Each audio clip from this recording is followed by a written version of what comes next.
ওনার হাতে কি দিচ্ছে? পাল্লা কলি। এই দেখেন পাল্লা আছে, এটার মাথায় একটা কলি আছে।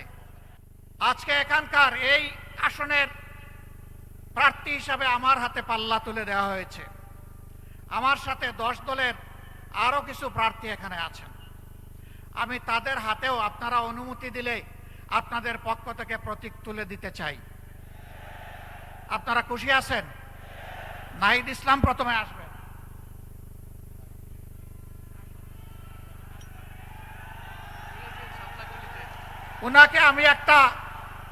উনাকে আমি একটা সমন্বিত প্রতীক ওনার হাতে তুলে দিচ্ছি। বাকিদের হাতে দিব দাড়ি পাল্লা, ওনার হাতে পাল্লা কলি। ওনার হাতে কি দিচ্ছে? পাল্লা কলি। এই দেখেন পাল্লা আছে, এটার মাথায় একটা কলি আছে। এইটাকেই শাপলা কলি আপনারা ধরে নেবেন ইনশাআল্লাহ। ঢাকা 11 আসনের যারা ভোটার তাদের জন্য আমরা ইনসাফের প্রতীকের সাথে শাপলা কলি আমরা নাহিদ ইসলাম, যিনি জাতীয় নাগরিক পার্টির আহ্বায়ক, তার হাতে আমরা তুলে দিচ্ছি।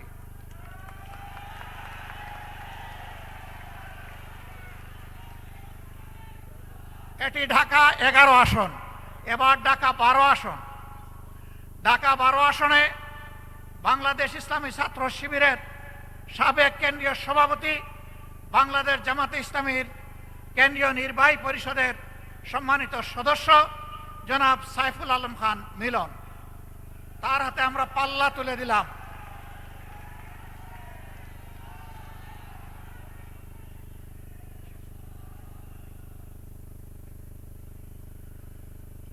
এরপরে হাসিনার সৃষ্ট দুনিয়ার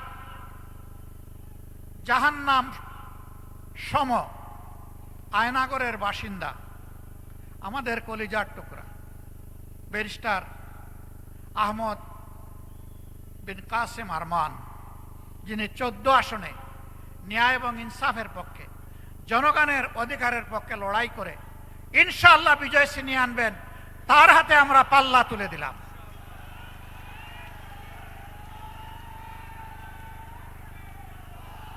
ডান দিকে আসবে, ডান দিকে, বাম দিকে না, ডান দিকে। যারা আসবেন ডান দিকে আসবেন। এরপরে পার্শ্ববর্তী আসন ঢাকা 16 আসনে সেনাবাহিনীর সাবেক একজন কর্মকর্তা কর্নেল জনাব আব্দুল বাতেন সাহেবের হাতে আমরা ইনসাফের প্রতীক দাড়ি পাল্লা তুলে দিচ্ছি। এই আশায় এবং এই আহ্বানে 16 নম্বর আসনের ভোটাররা ইনশাআল্লাহ বিপুল ভোটে দাড়ি পাল্লাকে বিজয়ী করবেন ইনশাআল্লাহ।